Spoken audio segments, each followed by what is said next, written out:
In the age of technology and the internet, it's now possible for anyone to earn a steady monthly income from home without the need for a traditional job.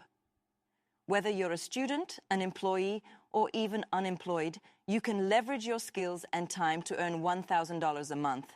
In this article, we'll explore the best ways you can earn this income, along with some tips to ensure success. 1. Freelancing. If you have writing, design, programming, or translation skills, you can offer your services through platforms such as Upwork, Fiverr, Freelancer. Example of earnings: writing 10 articles per month for $100 per article, designing 5 logos for $200 each, to e-commerce. You can sell digital or physical products online through Shopify to create a dropshipping store, Amazon KDP to publish ebooks, Etsy to sell handmade products, Strategy to make $1,000 per month, selling 50 digital products for $20 each. 3. Creating content on YouTube or TikTok. If you love making videos, you can generate income through YouTube ads, sponsorships, and affiliate marketing. How to reach $1,000 per month?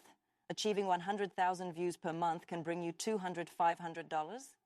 Adding sponsorships and marketing can round out the required amount. 4. Selling educational courses. If you're an expert in a specific field, you can sell your courses on sites like Udemy Teachable, example of profit, selling a course for $50 and generating 20 sales per month. Making $1,000 per month is possible through freelancing, e-commerce, or content creation. The key is commitment and consistency. Choose the method that works for you and get started now.